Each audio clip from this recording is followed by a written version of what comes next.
Pinigų karta ir brokeriai draudimas.lt pristato naują draudimo paslaugų gidą. Skaitykite, lyginkite, sekite, domėkitės, kas vyksta su jūsų pinigais. Skaičiuosime kartu, taupysite jūs. Su Kaune 4 kambarių bute gyvenančiais Pugevičiais susipažinome spalio pabaigoje.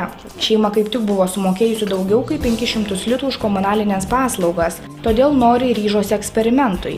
Mėnesį gyventi taupiau ir taip sulaukti mažesnių sąskaitų. Per tą laiką Pugevičiai sako ne tik suvokia, kuriuose vietose nemaža elektros ir vandens sąnaudų dalis yra tiesiog iššvaistoma, bet ir pakeitę savo įpročius. Tačiau mėnesiui pasibaigus, skaitiklių parodymai šeimos labai nenudžiugino. Lyginant su praeitų mėnesiu, yra 1 kubu mažiau karšto vandens sunaudota, šalto vandens tas pats kiekis yra, o elektros energijos lyginant su praeitų mėnesiu sunaudota kaip tik 20 kubų daugiau.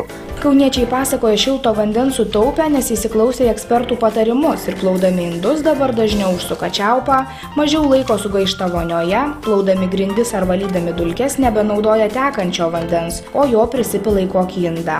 Pugevičiai tikina, kad nepaisant skaitiklių parodymų, šeima visą mėnesį skrupulingai taupė ir elektros energiją, o išaugusias elektros sąnaudas aiškina tuo, kad prasidėjo tamsusis metų laikas. Be to, namuose viešėjo užsienyje studijuojanti dukra.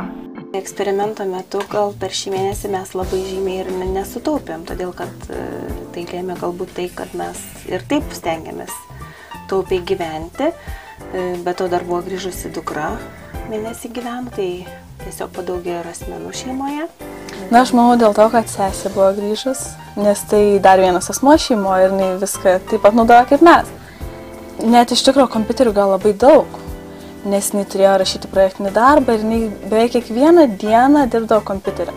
O ir iš tikrųjų, jeigu nedarydavo nieko, tai būdavo įsijungtas kaip muzikai leisi dar, kad tai va ten. Televizorio gal nenaudojo, po to, taip pat jinai ir gamino maistą ir maudėsi, tai va, prisideda jau išlaidas tikrai. Čia galbūt negalima taip susijęti būtent su tuo mėnesiu, ar ne, kai sakiau, nes gali sudaryti tokios sąlygos, tokios aplinkybės, kad tiesiog tą mėnesį, bet pastoviai pritaikant tos patarimus ir pastoviai taupant, aš manau, kad vis tiek susitaupys ir tikrai turėsim ateityje.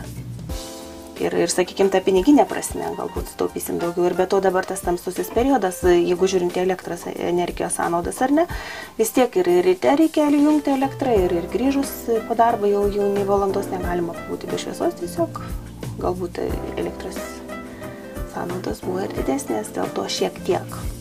Šį mėnesį Pugevičiai gavo 1 litų mažesnės sąskaitas už mobiliuosius telefonus. Įjungtas šildymas šeimai kainavo tik 6 litus 80 centų. Nedidelės sąskaitos už centralizuotą šilumą kauniečiai tikisi ir kitą mėnesį, nes jų radiatoriai esą tėra vos kūno temperatūros, o kambariuose dėl apšiltintų namo sienų vis tiek laikosi apie 20 laipsnių temperatūra.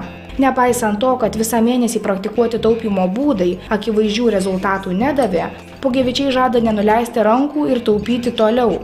Šeima džiaugiasi, kad jiems dalyvaujant eksperimente komunalinių paslaugų taupymų užsikrėtė ir nemaža dalis jų draugų.